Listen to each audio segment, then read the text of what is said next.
Hello hi welcome to Ansayya kitchen. ఈరోజు కాకరకాయ పులుసు చేసి చూపిస్తాను. కాకరకాయ పులుసు వచ్చే ఉంటుంది అందరికీ, కానీ నేను కూడా తెలియని వాళ్ళ కోసం నేను చేసి చూపిస్తున్నాను. కాకరకాయ ముక్కలు ఫ్రెష్ మా చెట్టుకు వచ్చినాయండి. 4 కాకరకాయలు చెట్టుకు వచ్చినాయి అనమాట. చెట్టుకెళ్ళి తెంపుకొచ్చిన లేతగా ఉన్నాయి. ఇది ఉల్లిగడ్డ మసాలా చేసుకోనికి. ఫస్ట్ ఇవి ఫ్రై చేసుకొని తీసుకుందాం. నూనె పెట్టిన మంచిగా ఎట్లా అంటే బజ్జీలు ఎట్లా చేస్తాం అట్లా ఫ్రై చేసుకోవాలి. ఫ్రై చేసుకొని తీసి పక్క పెట్టుకొని దాంట్లోనే ఉల్లిగడ్డ ఫ్రై చేసుకొని మసాలా చేసుకుందాం.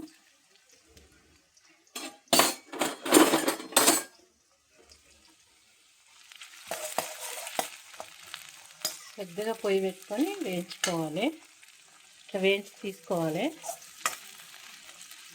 ఇంకా తర్వాత ఉల్లిగడ్డ కూడా వేయించి తీసుకొని ఫ్రై చేసి తీసుకొని దాంట్లో అన్నీ వేసి గ్రైండ్ చేసుకొని వేసుకోవాలి. గ్రైండ్ చేసుకొని పులుసు చేస్తాం చూపిస్తాం. కాకరకాయ ఫ్రై చేసి తీసుకున్నాను. పక్కకు చింతపండు నానబెట్టుకున్నాను. బెల్లము, ఇక్కడ జీలకర్ర, అల్లం వెల్లిగడ్డ పేస్టు దీంట్లో వేసుకోవాలి. జీలకర్ర, పసుపు, ఉప్పు వేసి పెట్టుకున్నాను మసాలాకు. ఈ కాకరకాయ ముక్కలు ఇలా ఫ్రై చేసి పెట్టుకున్నాను. తర్వాత ఈ ఉల్లిపాయ ఇదే కాకరకాయ నూనెలో వేసి ఫ్రై చేసుకున్నాం. ఫ్రై చేసుకొని ఇది గ్రైండ్ చేసుకోవాలి.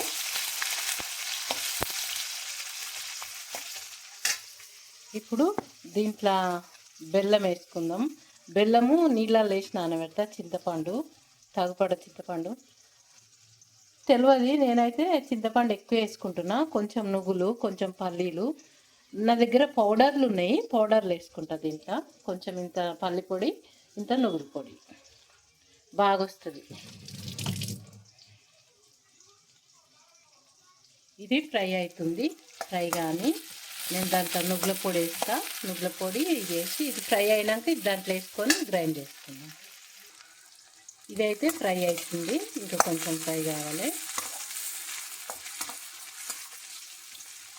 తర్వాత దాంట్లో వేసుకొని గ్రైండ్ చేసుకుందాం మసాలా.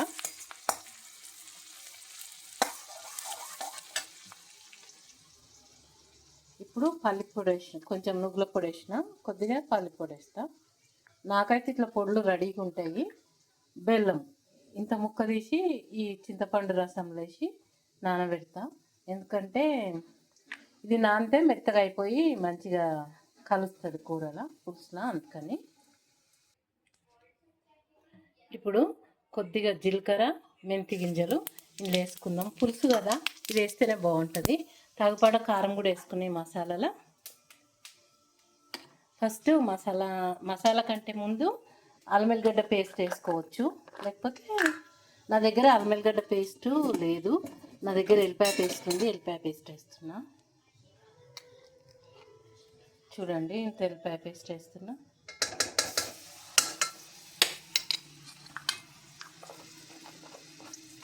ఏం పర్వాలేదు, బాగుంటుంది.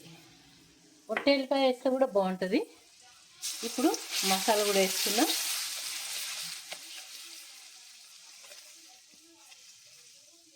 మసాలా అంతా వేసి కొంచెం మంచిగా ఫ్రై చేసుకొని, మసాలా మంచిగా ఫ్రై అయినాక బెల్లం ముక్క కూడా వేసేసిన ఇంట్లో నేను. ఇది బెల్లం తీయ పుల్ల పుల్లగా ఉంటుంది. మీరు చేపల పులుసు, ఎగ్ పులుసు ఎట్లా చేస్తారో ఇది అంతే, కాకరకాయ పులుసు. తర్వాత ఈ కాకరకాయ ముక్కలు కూడా వేసుకుందాం. ఇవి కూడా కొంచెం ఈ ఉప్పు కారంలా మగ్గితే చాలా బాగుంటుంది. కాకరకాయలు చిన్న చిన్నగా ఉన్నాయి, లేతగా ఉన్నాయి. ఇవి కనిపించకుంటాయి, మసాలా ఎక్కువ అయిపోతుంది. ఇవి అయితే కనిపించేమో అనిపిస్తుంది, అయినా పర్వాలేదు, టేస్ట్ మాత్రం సూపర్ ఉంటుంది. ఇప్పుడు పులుసు పోసేసుకుందాం. చింతపండు నల్లగా ఉన్న కారణం వలన కొంచెము అంత రెడ్గా రాలేదు, అయినా పర్వాలేదు, చాలా బాగుంటుంది టేస్ట్. మంచి గుమ్మగుమ్మలాడుతుంది పులుసు మాత్రం. మీకు ఇంకా కొంచెం నూనె ఎక్కువ కావాలనిపిస్తే వేసుకోవచ్చు, ఇంకొంచెం నూనె కూడా వేసుకోవచ్చు. నేనైతే తక్కువనే వేసుకున్నా, నాకు ఎక్కువ ఇష్టం ఉండదు. ఇప్పుడు వడ్డించుకుందాం. అయిపోయింది, రెడీ పులుసు, కాకరకాయ పులుసు.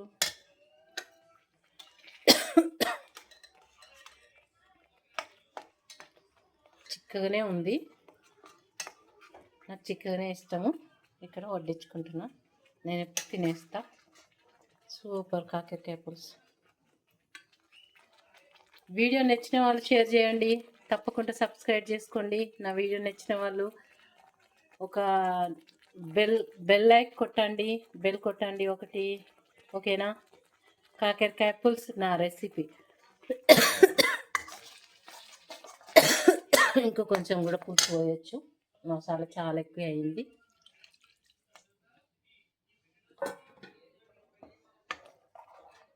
ఇంత మంచిగా ఉడికించుకొని బంద్ చేసుకోవచ్చు.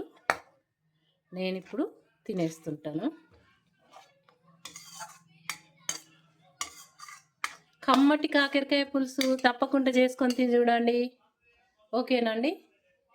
నేనైతే తినేస్తున్నాను. ఇప్పుడు తిని చెప్తా ఎట్లా వచ్చిందో టేస్ట్.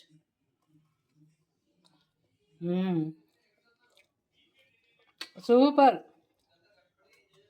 చాలా చాలా బాగా వచ్చింది. ఆహా,